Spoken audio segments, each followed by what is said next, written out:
کب تک کی آپ ٹائم لائن ویسے دیکھ رہے ہیں؟ کچھ لوگوں کا یہ بھی ماننا ہے اور مجھے بھی ایسا لگتا ہے کہ عمران خان صاحب اس سال ان کی باہر آنے کا انتظام ہو جائے گا یا وہ جو بھی ہے. کچھ لوگ کہہ رہے تھے بھائی شاید ٹرمپ کی کال آ جائے گی. مشاہد حسین صاحب یہ کہتے ہیں کہ ٹرمپ کی کال آئے گی ہی آئے گی اور پریشر وہاں سے آئے گا. پی ایم ایل این کے اپنے ایک جو سینئر رہنما ہے جاوید لطیف صاحب وہ یہ کہتے ہیں کہ حکومت مذاکرات پہ بیٹھی اس لیے تھی کہ حکومت پر بڑا دباؤ ہے اور حکومت کو چاہیے کہ وہ یہ بتائیں کہ دباؤ کہاں سے آیا اور دباؤ کی ڈیمانڈ کیا ہے.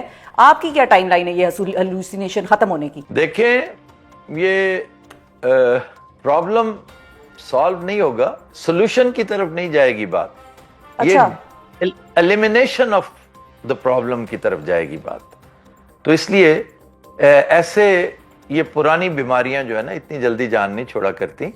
اور جہاں تک امریکی پریشر کا تعلق ہے, امریکی پریشر تو شروع ہے, بڑے دن سے آن ہے. 5 نومبر سے آن ورڈز اگر آپ پلس کو دیکھیں تو پریشر تو آن ہے. اگر کوئی فرق ہے تو یہ کہ 2-3 اہم شخصیات کی طرف سے فارملی کوئی بات نہیں, تو ہم ایکسپیکٹ بھی نہیں کرتے. کس نے کہا ہے کہ ٹرمپ جناب, یہ مشاہد حسین صاحب کی جو ہے نا ایک ان کا حسن طلب ہو سکتا ہے, انہوں نے پہلے بھی ایک دفعہ اس سے ملتی جلتی بات کی تھی. اور چونکہ وہ سسٹم کو سمجھتے ہیں اور سسٹم کو تاریخ کے تناظر میں سمجھتے ہیں, انہوں نے ایک دفعہ بات کی تھی اگر آپ کو یاد ہو کہ کوئی نہیں, سارے معاملات ٹھیک ہو جائیں گے, آپ فکر نہ کریں. یہ بات آج سے غالباً 25 سال ادھر کی ہے کہ میڈلین البرائٹ کا فون آئے گا اور سارے معاملات ٹھیک ہو جائیں گے. یعنی سیکرٹری آف اسٹیٹ جب کچھ کہیں گی تو وہ تو پاکستان کی بھی بگ باس ہیں. اچھا, تو پھر آفتاب صاحب یہ سسٹین کر لے گا پریشر؟ یہ اگر پراپرلی فارملی وہاں سے پریشر آئے تو پاکستان کی گورنمنٹ سسٹین کر لے گی؟ ڈونلڈ لو کا پریشر تو سسٹین ہوا نہیں, ٹرمپ کا کدھر سے کریں گے؟ کس کی بات کر رہے ہیں آپ؟ اور وہ چھوٹا سا کلارک تھا, ایک چھوٹا سا کلارک, ایک بڑا معمولی سا, ایک پوری مشینری میں ایک سب سے چھوٹا کل پرزا, اس نے دہشت ڈال دی تھی اتنی. تو ظاہر ہے وہ اکیلا خود کچھ نہیں کر رہا تھا, لیکن اس کی اپنی دہشت ان کے اوپر بہت زیادہ تھی.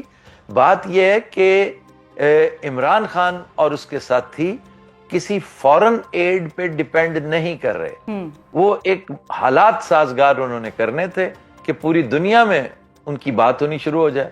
اب دیکھیں جو ولسن لگاتار کیا کرتا چلا جا رہا ہے, اور کل تو اس نے حد سے تجاوز کر گیا ہے, باقاعدہ نام لے کر اس نے کہا ہے کہ تم جو کچھ کر رہے ہو.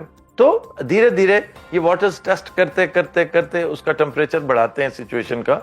یورپی یونین بھی یہی کچھ کر رہی ہے, یہاں پہ بڑے مسائل ہیں. تو ابھی تو دوسرا وفد آیا بیٹھا ہے پاکستان میں, وفد وہ آیا ہوا ہے جو عدلیہ سے مل رہا ہے اور وہ کوشش یہ کر رہا ہے کہ یہ جان سکے کہ عدلیہ کر کیا رہی ہے. آپ کو ویسے وہ آپ کو انپریسیڈنٹڈ قسم کی چیز لگ رہی ہے؟ کیونکہ کچھ لوگ تو یہ کہہ رہے ہیں کہ یہ پاکستان کی سوورینٹی پہ حملہ ہے. کیسے وہ باہر کا کوئی وفد آ کے ہمارے چیف جسٹس سے پوچھے کہ آپ عدلیہ میں کیا کر رہے ہیں؟ بڑے شرم کی بات ہے, ایسا ہونا نہیں چاہیے تھا. بڑا دکھ ہوا, مجھے بڑا دکھ ہوا ہے کہ بھلے سے میں 1 کروڑ اختلافات رکھتا ہوں موجودہ چیف جسٹس کے ساتھ, ایون قاضی فائز عیسیٰ اگر ہوتے, جو میرے حساب سے ایک انتہائی عضو معطل سے بھی بدتر چیف جسٹس تھے, وہ بھی ہوتے تو مجھے افسوس ہوتا, مجھے غم ہوتا, دکھ ہوتا کہ کیسے کوئی باہر سے آ کے ساہوکار ہمارے چیف جسٹس سے اس طرح بات چیت کر رہا ہے, براہ راست چیزیں پوچھ رہا ہے, سوال جواب. میں نے اپنے ویلاگ میں حالیہ ایک گفتگو میں یہ کہا ہے کہ جیسے ایک کوئی نالائق سا سکول ہوتا ہے جس کے ماسٹر بھی نالائق, ہیڈ ماسٹر بھی نالائق, اسٹوڈنٹس بھی نالائق, اور اس کی در و دیوار بھی انتہائی ناگفتہ بے صورتحال ہے, وہاں پر جب محکمہ تعلیم کی انسپیکشن ٹیم آ چکی ہو تو وہ دہشت اور خوف کا جو عالم ہوتا ہے وہ آج کل ہمارے ہاں ہے. اور دیکھیے گا اس کی رپورٹ پہ آگے معاملات کیا ہوتے ہیں. مجھے ٹرمپ سے زیادہ ادھر سے زیادہ خدشات ہیں. اچھا, بالکل صحیح ہے. اچھا, اب کیونکہ آپ نے پارٹی پی ٹی آئی کا بھی ذکر کیا, پی ٹی آئی کے اپنے لوگوں کا بھی ذکر کیا, آپ نے کہا کہ وہ لوگ خود بھی ٹرمپ پہ اس طرح سے ڈیپینڈ نہیں کر رہے, یا وہ اتنا ریلائبلٹی ان کی اس پہ نہیں ہے, پاکستانی پبلک پہ زیادہ ہے کہ پبلک کا سپورٹ زیادہ ضروری ہے پاکستان کے لیے, پی ٹی آئی کے لیے. پارٹی کے اندر جو اس وقت معاملات چل رہے ہیں, ایکسکیوز می, دیکھیے ایون پبلک کی پبلک سپورٹ کی بھی اس وقت ضرورت نہیں ہے. Try to understand. اچھا, یہ اس کا کام تو خود کرتے چلے جا رہے ہیں. صحیح ہے. لیکن اب آگے تھوڑا سا بڑھتے ہیں. پارٹی کو, پی ٹی آئی کو عمران خان کی ضرورت بالکل ہے, ضرور ہے, کیونکہ پارٹی کے اندر کے جو حالات ہیں اس کو گورنمنٹ تو انجوائے کر رہی ہے, کیونکہ گورنمنٹ کو لگ رہا ہے کہ بھائی وہ کمزور ہوئے ہیں, ان میں بھی ٹوٹ پھوٹ ہو رہی ہے. پارٹی کے اندر کے جو معاملات ہیں, سیاسی جو سیاستدان ہیں ان کے. پارٹی کون سی, کس پارٹی کی بات کریں؟ تحریک انصاف سر. وہ کیا ہے؟ عمران خان کی جماعت. عمران خان کا ہے نا, وہ ٹوٹ پھوٹ کا شکار ہے. ہاں ٹھیک ہے, لیکن میں وہی پوچھ رہی ہوں آپ سے. پارٹی, ٹھیک ہے, ہی از the party, he is the party. لیکن مطلب باہر کے بھی تو ان کے لوگ ہیں نا جو کام تو کر رہے ہیں پارٹی کے لیے. ان کی کیا مجال ہے؟ یہ صرف چہرے ہیں, یہ صرف فیسز ہیں, تصویریں ہیں, یہ تبدیل ہو جائیں گی. ٹھیک ہے, تبدیل ہو جائیں گے, وہ آپ کو نظر آ رہے ہیں. اچھا, ایک اور چہرہ بھی ہے جو بڑا اہم ہے پاکستان کی سیاست میں, اور ان کو بھی آپ نے بڑا قریب سے اسٹڈی کیا آفتاب صاحب, ان کے حوالے سے میں خصوصی آپ کا تجزیہ چاہتی ہوں. نواز شریف صاحب آج کل بڑے خاموش ہیں, آلدو وہ اپنے ایم پی ایز وغیرہ کے ساتھ پنجاب میں ملاقاتیں وغیرہ کر رہے ہیں, لیکن جب الیکشن بھی ہوئے اس کے بعد بھی جو رزلٹ سامنے آیا, ہمیں اندر کے لوگ یہ بتاتے ہیں کہ بڑے بڑے سینئر سیاستدان ان کے جو ہیں انہوں نے کہہ دیا کہ میاں صاحب یہ ہم ہار گئے.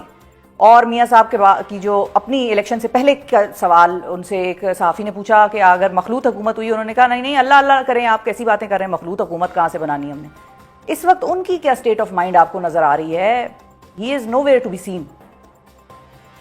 میں سمجھتا ہوں اس وقت پاکستانی سیاست پر جو انتہائی پرٹربڈ اور ایک ڈسٹرب ہوئے دماغ ہو سکتے ہیں نا, جس کا دل, دماغ اور روح بھی باقاعدہ بے چینی کا شکار ہو, ان میں سر فہرست میاں نواز شریف ہے.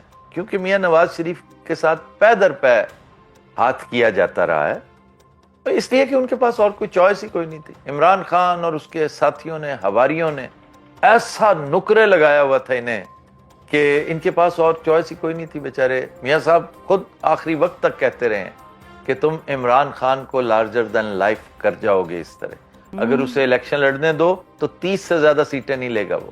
اور بات بھی بڑی حد تک درست تھی.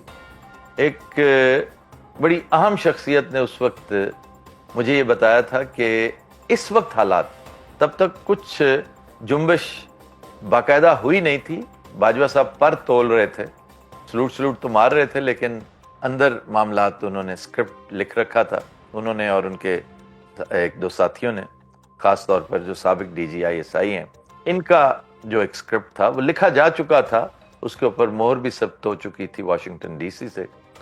لیکن یہ کہ ان دنوں وہ ایک بالکل امپارشل سا ایک بڑا ایک سینئر آدمی, اس نے مجھے کہا کہ حالات ایسے ہیں کہ تم دیکھ لینا, اگر یہ الیکشن میں چلا گیا عمران خان آج, تو جتنی ٹوٹل سیٹیں ہیں اتنے کینڈیڈیٹس اس کو نہیں ملیں گے. اور اگر اس کو انہوں نے ڈسرپٹ کر دیا